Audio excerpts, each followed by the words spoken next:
अथ अष्टलक्ष्मी स्तोत्रम्। ॐ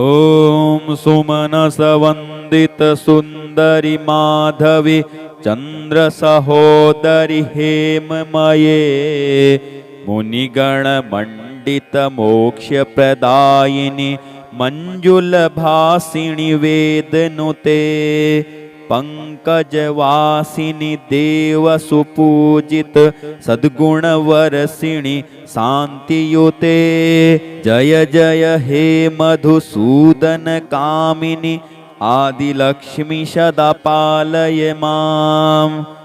अहि कलिकल्मष नासिनि कामिनि वैदिकरूपिणि वेदमये क्षीरसमुद्भव मङ्गलरूपिणि मन्त्रनिवासिनि मन्त्रनुते मङ्गलदायिनि अम्बुजवासिनि देवगणाश्रित पादयुते जय जय हे मधुसूदन कामिनि धान्यलक्ष्मी परिपालय माम्। जय वरवर्षिणि वैष्णव भार्गवी मन्त्रस्वरूपिणि मन्त्रमये सुरगणपूजित शीघ्रफलप्रद ज्ञानविकासिनि शास्त्रनुते भवभयहारिणि पापविमोचनि साधुजनाश्रित पादयुते जय जय हे मधुसूदन कामिनि धैर्यलक्ष्मी सदा पालय माम्। जय जय दुर्गतिनाशिनि कामिनि सर्वफलप्रद शास्त्रमये रथगज तुरगपदादि समावृत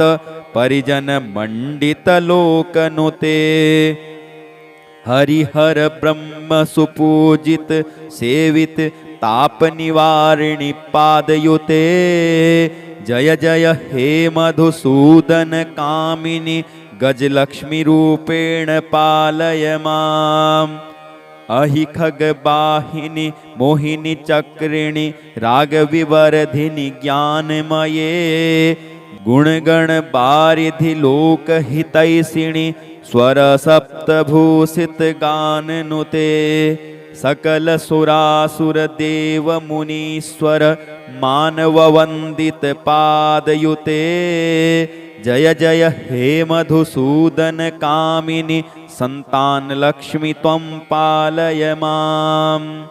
जय कमलासनि सद्गतिदायिनि ज्ञान विकासिनि गानमये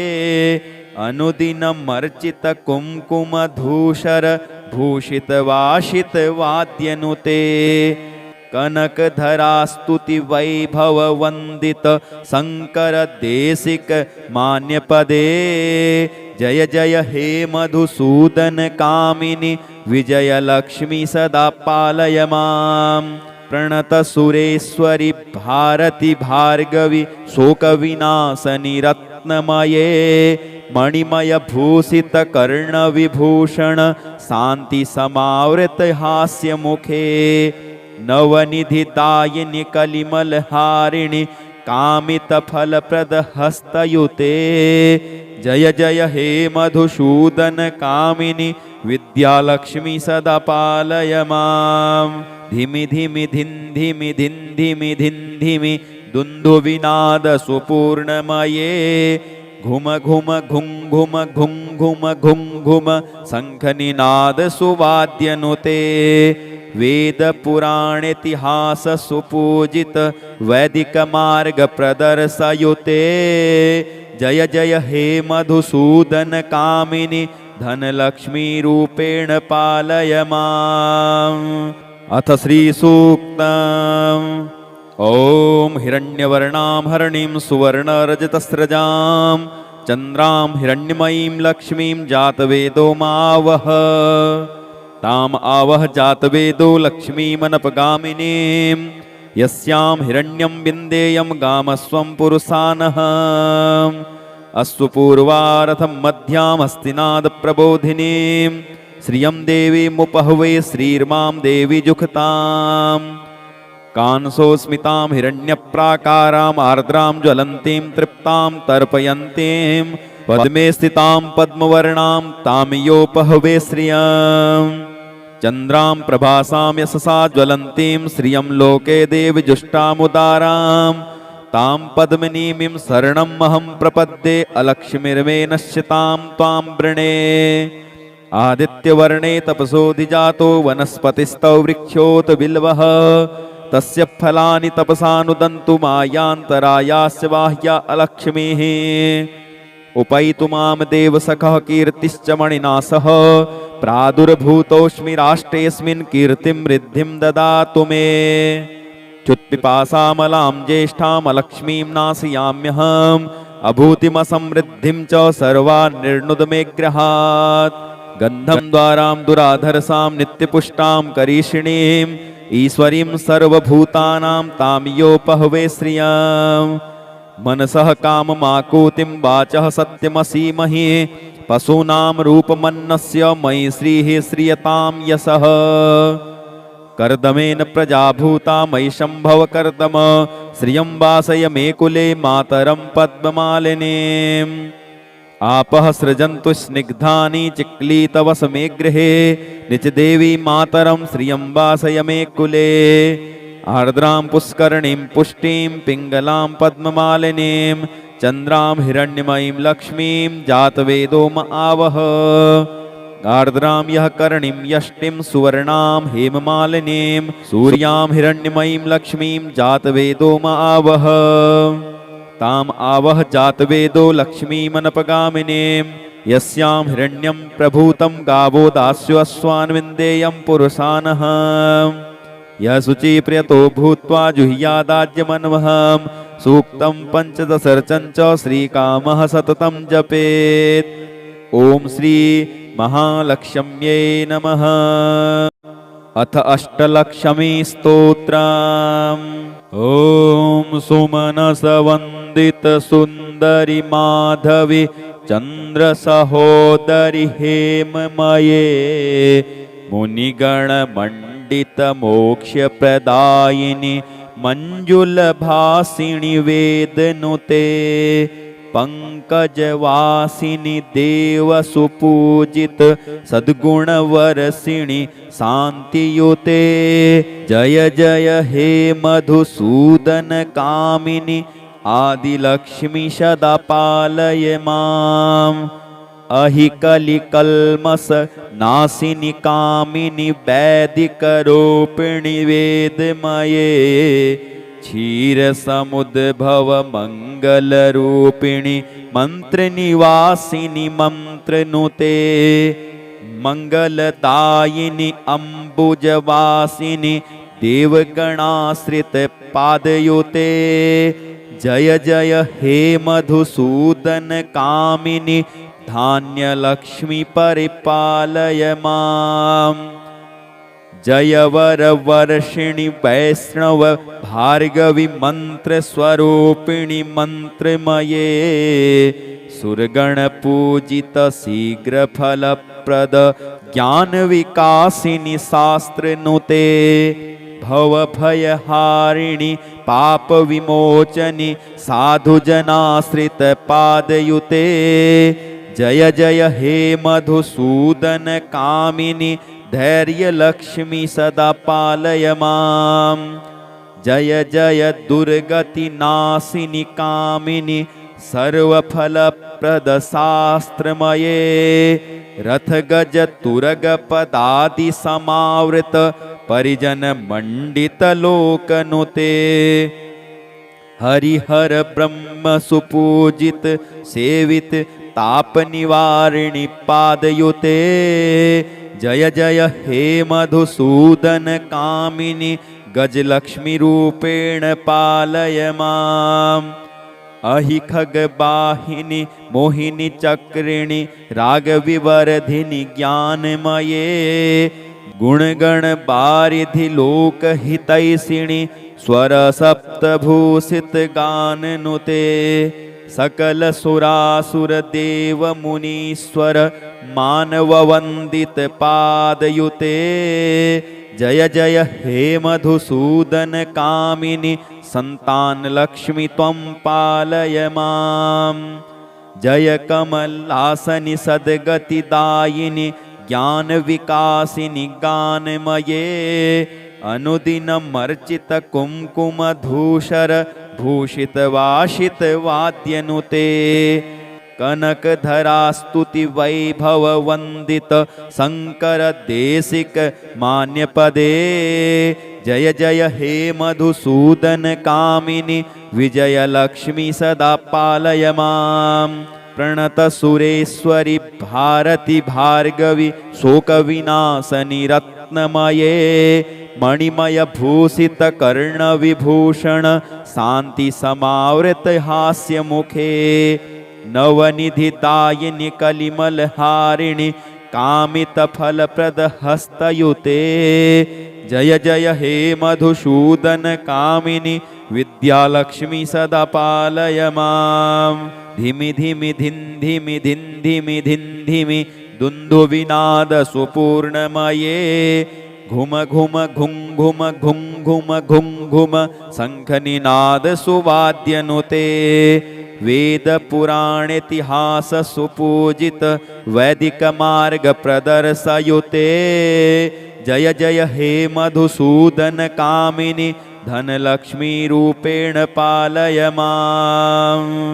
अथ श्री सूक्तम् ॐ हिरण्यवर्णां हरणीं सुवर्णरजतस्रजां चन्द्रां हिरण्यमयीं लक्ष्मीं जातवेदो मावह ताम आवह जातवेदो लक्ष्मीमनपगामिनीं यस्यां हिरण्यं विन्देयं गामस्वं पुरुषानः अस्तु पूर्वारथं मध्यां हस्तिनाद प्रबोधिनीं श्रियं देवीमुपहवे श्रीर्मां देवी जुखताम् कांसोस्मितां हिरण्यप्राकाराम् आर्द्रां ज्वलन्तीं तृप्तां तर्पयन्तीं पद्मे स्थितां पद्मवर्णां तामियोपहवे श्रियं चन्द्रां प्रभासां यशसा ज्वलन्तीं श्रियं लोके देवि जुष्टामुदारां तां पद्मिनीमिं शरणमहं प्रपद्ये अलक्ष्मीर्मे नश्यतां त्वां वृणे आदित्यवर्णे तपसोऽधिजातो वनस्पतिस्तौ वृक्षोत बिल्वः तस्य फलानि तपसानुदन्तु मायान्तरायास्य बाह्या अलक्ष्मीः उपैतु मां देवसखः कीर्तिश्च मणिना सह प्रादुर्भूतोऽस्मि राष्ट्रेऽस्मिन् कीर्तिं वृद्धिं ददातु मे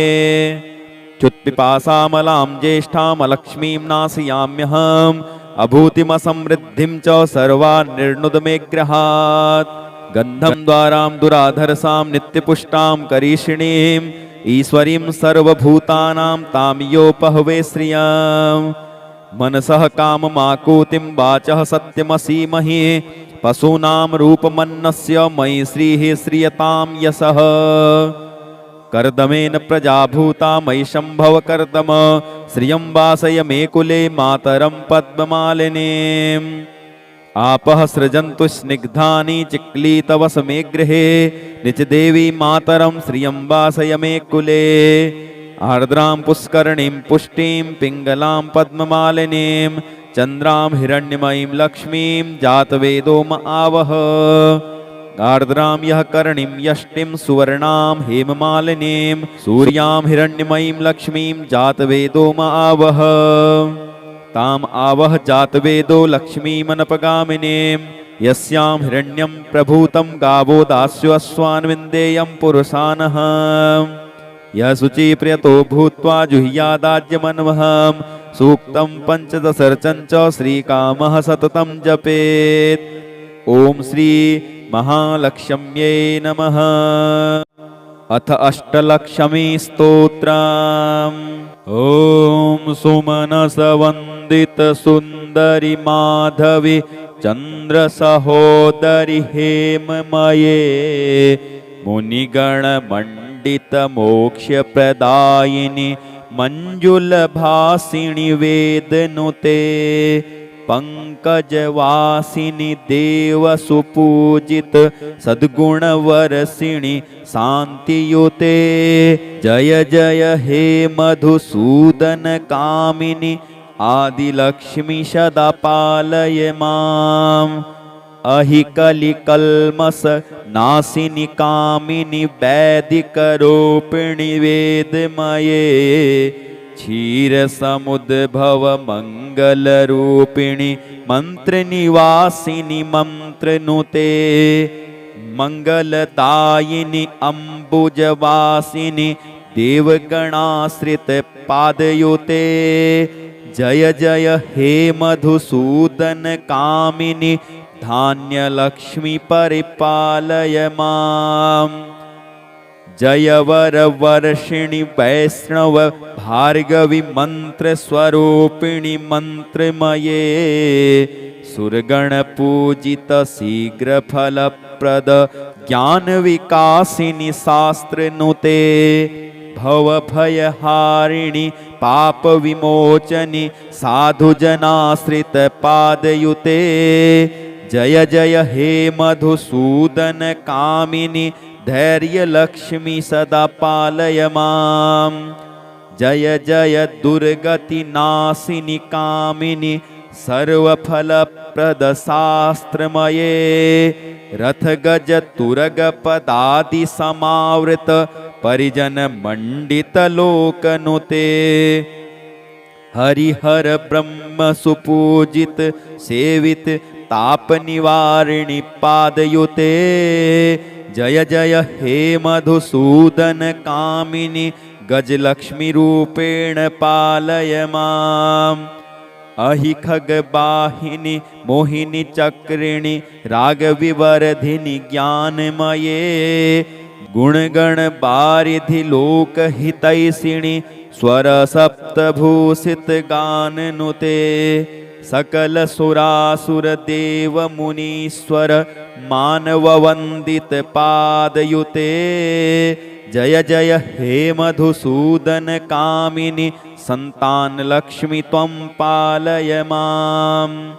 जय कमलासनि सद्गतिदायिनि ज्ञान विकासिनि गानमये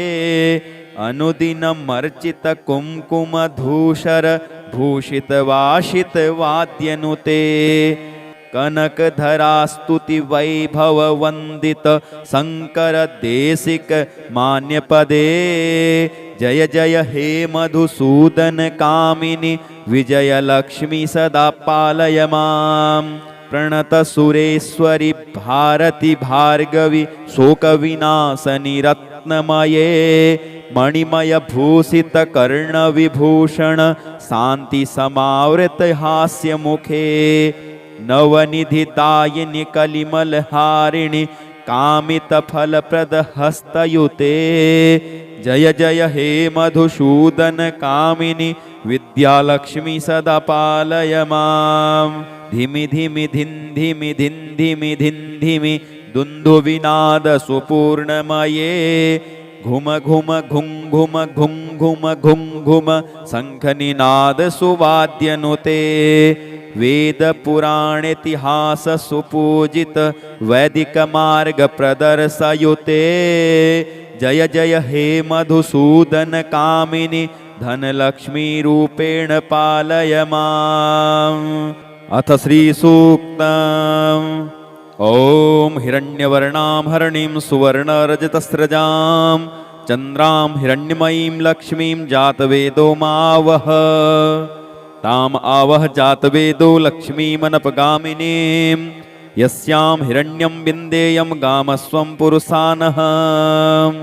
अस्तु पूर्वारथं मध्यां हस्तिनाद प्रबोधिनीं श्रियं देवीमुपहवे श्रीर्मां देवी जुखताम् कांसोस्मितां हिरण्यप्राकाराम् आर्द्रां ज्वलन्तीं तृप्तां तर्पयन्तीं पद्मे स्थितां पद्मवर्णां तामियोपहवे श्रियं चन्द्रां प्रभासां यशसा ज्वलन्तीं श्रियं लोके देवि जुष्टामुदारां तां पद्मिनीमिं शरणमहं प्रपद्ये अलक्ष्मीर्मे नश्यतां त्वां वृणे आदित्यवर्णे तपसोऽधिजातो वनस्पतिस्तौ वृक्षोत बिल्वः तस्य फलानि तपसानुदन्तु मायान्तरायास्य बाह्या अलक्ष्मीः उपैतु मां देवसखः कीर्तिश्च मणिना सह प्रादुर्भूतोऽस्मि राष्ट्रेऽस्मिन् कीर्तिं वृद्धिं ददातु मे च्युत्पिपासामलां ज्येष्ठामलक्ष्मीं नाशयाम्यहम् अभूतिमसमृद्धिं च सर्वान् निर्णुद मे गृहात् गन्धं द्वारां दुराधरसां नित्यपुष्टां करीषिणीम् ईश्वरीं सर्वभूतानां तां योपहवे श्रियम् मनसः काममाकूतिं वाचः सत्यमसीमहि पशूनां रूपमन्नस्य मयि श्रीः श्रियतां यशः कर्दमेन प्रजाभूता मयि शम्भव कर्दम श्रियं वासय मे कुले मातरं पद्ममालिनीम् आपः सृजन्तु स्निग्धानि चिक्लीतवस मे गृहे निचदेवी मातरं श्रियं वासय मे कुले आर्द्रां पुष्करणीं पुष्टिं पिङ्गलां पद्ममालिनीं चन्द्रां हिरण्यमयीं लक्ष्मीं जातवेदो म आवह आर्द्रां यः करणीं यष्टिं सुवर्णां हेममालिनीं सूर्यां हिरण्यमयीं लक्ष्मीं जातवेदो म आवह ताम् आवह जातवेदो लक्ष्मीमनपगामिनीं यस्यां हिरण्यं प्रभूतं गावो दास्योऽस्वान् विन्देयं पुरुषानः यः शुचिप्रियतो भूत्वा जुह्यादाज्यमन्वहं सूक्तं पञ्चदशर्चं च श्रीकामः सततं जपेत् ॐ श्री महालक्ष्म्यै नमः। अथ अष्टलक्ष्मी स्तोत्रम्। ॐ सुमनसवन्दित सुन्दरि माधवी चन्द्रसहोदरि हेममये मुनिगणमण्डित मोक्षप्रदायिनि मञ्जुलभासिनि वेदनुते पंकजवासिनि देवसुपूजित सद्गुणवर्षिणि शान्तियुते जय जय हे मधुसूदन कामिनि आदिलक्ष्मी सदा पालय माम् अहि कलिकल्मष नासिनि कामिनि वैदिकरूपिणि वेदमये क्षीर समुद्भव मंगलरूपिणि मंत्रनिवासिनि मंत्रनुते मंगलदायिनि अम्बुजवासिनि देवगणाश्रित पादयुते जय जय हे मधुसूदन कामिनि धान्यलक्ष्मी परिपालय माम् जय वर वर्षिणि वैष्णव भार्गवी मंत्र स्वरूपिणि मंत्रमये सुरगण पूजित शीघ्र फलप्रद ज्ञान विकासिनि शास्त्रनुते भव भयहारिणि पाप विमोचनि साधुजनाश्रित पादयुते जय जय हे मधुसूदन कामिनि धैर्य लक्ष्मी सदा पालय माम् जय जय दुर्गति नाशिनि कामिनि सर्वफलप्रद शास्त्रमये रथ गज तुरग पदादि समावृत परिजन मंडित लोकनुते हरिहर ब्रह्म सुपूजित सेवित ताप निवारिणि पादयुते जय जय हे मधुसूदन कामिनि गजलक्ष्मी रूपेण पालय माम् अहि खगवाहिनि मोहिनि चक्रिणि रागविवर्धिनि ज्ञानमये गुणगण बारिधि लोकहितैषिणि स्वर सप्तभूषित गाननुते सकल सुरासुर देव मुनीश्वर मानव वंदित पादयुते जय जय हे मधुसूदन कामिनि संतान लक्ष्मी त्वं पालय माम् जय कमलासनि सद्गतिदायिनि ज्ञान विकासिनि गानमये अनुदिनमर्चित कुंकुम धूषर भूषित वाशित वाद्यनुते कनकधरा स्तुति वैभव वंदित शंकर देशिक मान्य पदे जय जय हे मधुसूदन कामिनि विजय लक्ष्मी सदा पालय माम् प्रणतसुरेश्वरि भारति भार्गवि शोकविनाशनि रत्नमये मणिमयभूषितकर्णविभूषण शान्तिसमावृत हास्यमुखे नवनिधिदायिनि कलिमलहारिणि कामितफलप्रदहस्तयुते जय जय हे मधुसूदन कामिनि विद्यालक्ष्मी सदा पालय मां धिमि धिमि धिं धिमि धिं धिमि धिं धिमि दुन्दुविनाद सुपूर्णमये घुम घुम घुं घुम घुं घुम घुं घुम शङ्खनिनाद सुवाद्यनुते वेद पुराणेतिहास सुपूजित वैदिक मार्ग प्रदर्शयुते जय जय हे मधुसूदन कामिनि धनलक्ष्मी रूपेण पालय माम्। अथ श्री सूक्तम्। ॐ हिरण्यवर्णां हरणीं सुवर्णरजतस्रजां चन्द्रां हिरण्यमयीं लक्ष्मीं जातवेदो मावह ताम् आवह जातवेदो लक्ष्मीमनपगामिनीं यस्यां हिरण्यं विन्देयं गामस्वं पुरुषानः अस्तु पूर्वारथं मध्याम् हस्तिनादप्रबोधिनीं श्रियं देवीमुपहवे श्रीर्मां देवी जुषताम् कांसोस्मितां हिरण्यप्राकाराम् आर्द्रां ज्वलन्तीं तृप्तां तर्पयन्तीं पद्मे स्थितां पद्मवर्णां तामियोपहवे श्रियम् चन्द्रां प्रभासां यशसा ज्वलन्तीं श्रियं लोके देवी जुष्टामुदारां तां पद्मिनीमिं शरणमहं प्रपद्ये अलक्ष्मीर्मे नश्यतां त्वां वृणे आदित्यवर्णे तपसोऽधिजातो वनस्पतिस्तौ वृक्षोत बिल्वः तस्य फलानि तपसानुदन्तु मायान्तरायास्य बाह्या अलक्ष्मीः उपैतु मां देवसखः कीर्तिश्च मणिना सह प्रादुर्भूतोऽस्मि राष्ट्रेऽस्मिन् कीर्तिं वृद्धिं ददातु मे च्युत्पिपासामलां ज्येष्ठामलक्ष्मीं नाशयाम्यहम् अभूतिमसमृद्धिं च सर्वान् निर्णुद मे गृहात् गन्धं द्वारां दुराधरसां नित्यपुष्टां करीषिणीं ईश्वरीं सर्वभूतानां तामियोपहवे श्रियम् मनसः काममाकूतिं वाचः सत्यमसीमहि पशूनां रूपमन्नस्य मयि श्रीः श्रियतां यशः कर्दमेन प्रजाभूता मयि शम्भव कर्दम श्रियं वासय मे कुले मातरं पद्ममालिनीम् आपः सृजन्तु स्निग्धानि चिक्लीतवस मे गृहे निचदेवी मातरं श्रियं वासय मे कुले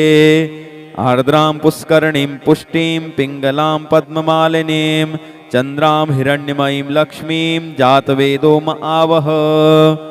आर्द्रां यः करणीं यष्टिं सुवर्णां हेममालिनीं सूर्यां हिरण्यमयीं लक्ष्मीं जातवेदो म आवह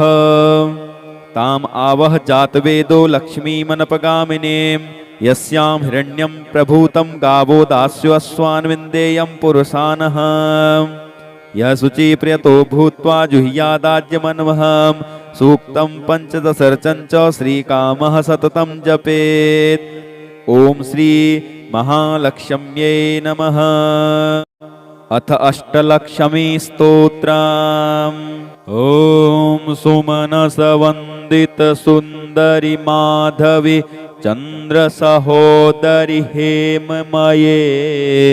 मुनिगणमण्डित मोक्षप्रदायिनि मञ्जुलभासिनि वेदनुते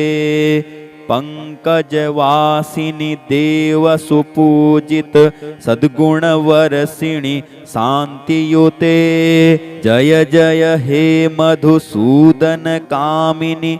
आदिलक्ष्मी सदा पालय माम् अहिकलिकल्मष नासिनि कामिनि वैदिकरूपिणि वेदमये क्षीरसमुद्भव मङ्गलरूपिणि मन्त्रनिवासिनि मन्त्रनुते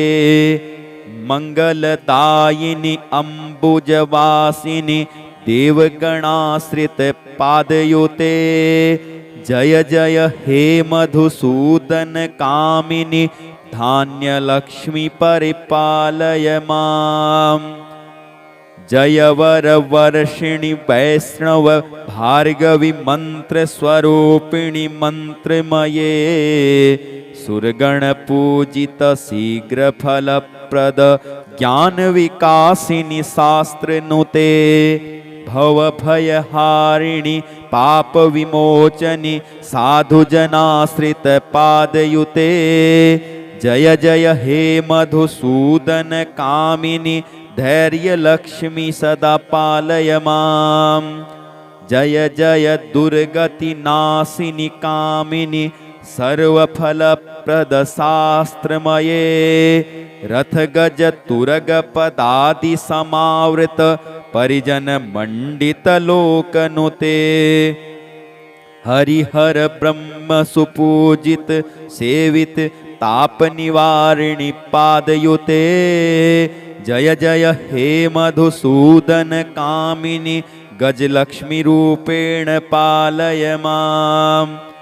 अहि खगवाहिनी मोहिनी चक्रिणी रागविवर्धिनी ज्ञानमये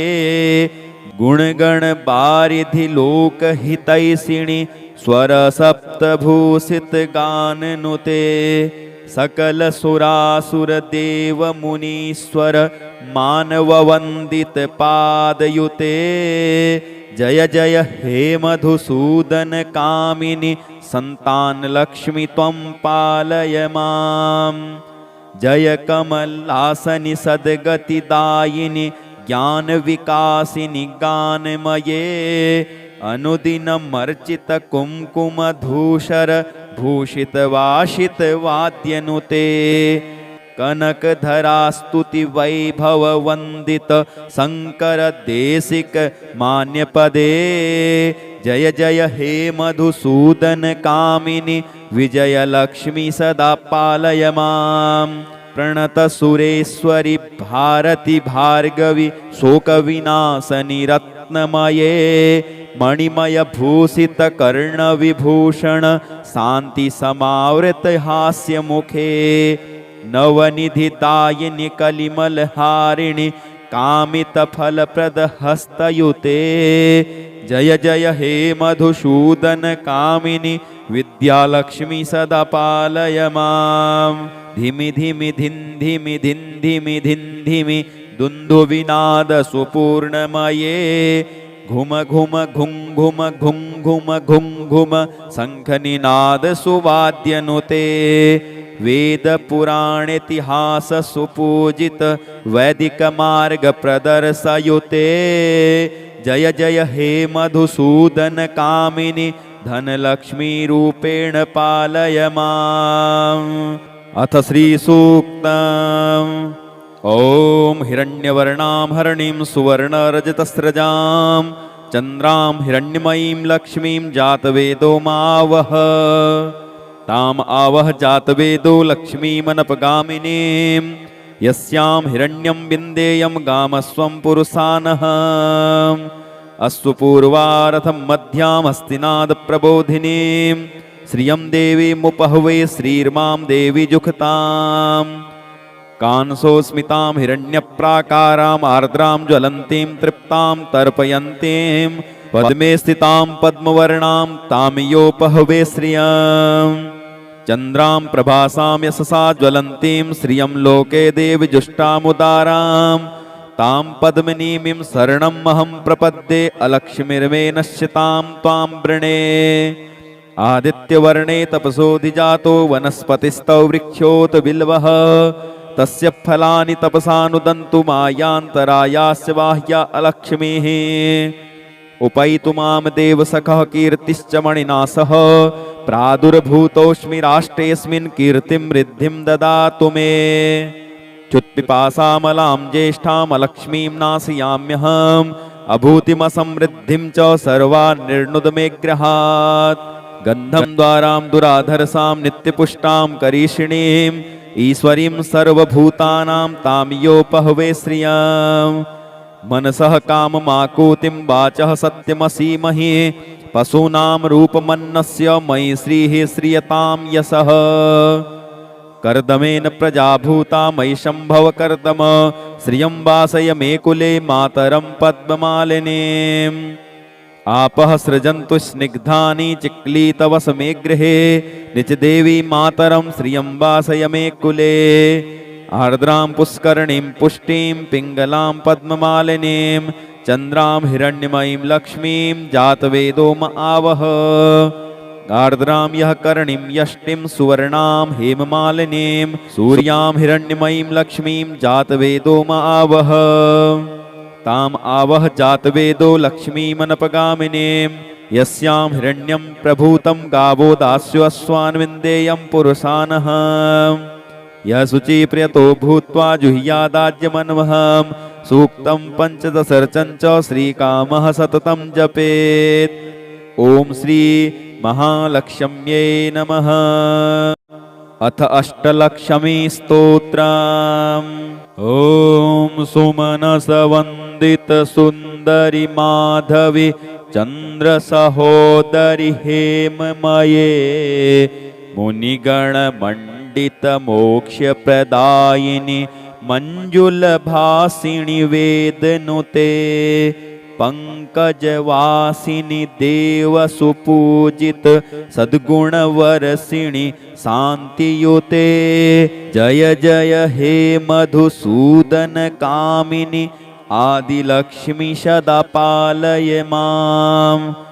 अहि कलिकल्मष नासिनि कामिनि वैदिकरूपिणि वेदमये क्षीर समुद्भव मंगलरूपिणि मंत्रनिवासिनि मंत्रनुते मंगलदायिनि अम्बुजवासिनि देवगणाश्रित पादयुते जय जय हे मधुसूदन कामिनि धान्यलक्ष्मी परिपालय माम्। जय वर वर्षिणि वैष्णव भार्गवी मंत्र स्वरूपिणि मंत्रमये सुरगण पूजित शीघ्र फलप्रद ज्ञान विकासिनि शास्त्रनुते भव भयहारिणि पाप विमोचनि साधुजनाश्रित पादयुते जय जय हे मधुसूदन कामिनि धैर्य लक्ष्मी सदा पालय माम्। जय जय दुर्गति नाशिनि कामिनि सर्वफलप्रद शास्त्रमये रथ गज तुरग पदादि समावृत परिजन मंडित लोकनुते हरिहर ब्रह्म सुपूजित सेवित ताप निवारिणि पादयुते जय जय हे मधुसूदन कामिनि गजलक्ष्मी रूपेण पालय माम्। अहि खगवाहिनि मोहिनि चक्रिणि रागविवर्धिनि ज्ञानमये गुणगण बारिधि लोकहितैषिणि स्वर सप्तभूषित गाननुते सकल सुरासुर देव मुनीश्वर मानव वंदित पादयुते जय जय हे मधुसूदन कामिनि संतान लक्ष्मी त्वं पालय माम्। जय कमलासनि सद्गतिदायिनि ज्ञान विकासिनि गानमये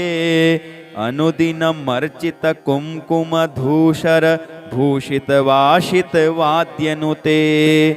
कनकधरा स्तुति वैभव वंदित शंकर देशिक मान्य पदे जय जय हे मधुसूदन कामिनि विजय लक्ष्मी सदा पालय माम्। प्रणत सुरेश्वरी भारती भार्गवी शोक विनाशनि रत्नमये मणिमय भूषित कर्ण विभूषण शांति समावृत हास्य मुखे नवनिधिदायिनि कलिमल हारिणि कामित फलप्रद हस्तयुते जय जय हे मधुसूदन कामिनि विद्यालक्ष्मी सदा पालय माम्। धिमि धिमि धिं धिमि धिं धिमि धिं धिमि दुन्दुविनाद सुपूर्णमये घुम घुम घुं घुम घुं घुम घुं घुम शंखनिनाद सुवाद्यनुते वेद पुराणेतिहास सुपूजित वैदिक मार्ग प्रदर्शयुते जय जय हे मधुसूदन कामिनि धनलक्ष्मी रूपेण पालय माम्। अथ श्री सूक्तम्। ॐ हिरण्यवर्णां हरिणीं सुवर्णरजतस्रजां चन्द्रां हिरण्यमयीं लक्ष्मीं जातवेदो मावह। ताम् आवह जातवेदो लक्ष्मीमनपगामिनीं यस्यां हिरण्यं विन्देयं गामस्वं पुरुषानः। अस्तु पूर्वारथं मध्याम् हस्तिनादप्रबोधिनीं श्रियं देवीमुपहवे श्रीर्मां देवी जुषताम्। कांसोस्मितां हिरण्यप्राकाराम् आर्द्रां ज्वलन्तीं तृप्तां तर्पयन्तीं पद्मे स्थितां पद्मवर्णां तामियोपहवे श्रियम्। चन्द्रां प्रभासां यशसा ज्वलन्तीं श्रियं लोके देवी जुष्टामुदारां तां पद्मिनीमिं शरणमहं प्रपद्ये अलक्ष्मीर्मे नश्यतां त्वां वृणे। आदित्यवर्णे तपसोऽधिजातो वनस्पतिस्तौ वृक्षोत बिल्वः तस्य फलानि तपसानुदन्तु मायान्तरायास्य बाह्या अलक्ष्मीः। उपैतु मां देवसखः कीर्तिश्च मणिना सह प्रादुर्भूतोऽस्मि राष्ट्रेऽस्मिन् कीर्तिं वृद्धिं ददातु मे। च्युत्पिपासामलां ज्येष्ठामलक्ष्मीं नाशयाम्यहम् अभूतिमसमृद्धिं च सर्वान् निर्णुद मे गृहात्। गन्धं द्वारां दुराधरसां नित्यपुष्टां करीषिणीं ईश्वरीं सर्वभूतानां तामियोपहवे श्रियम्।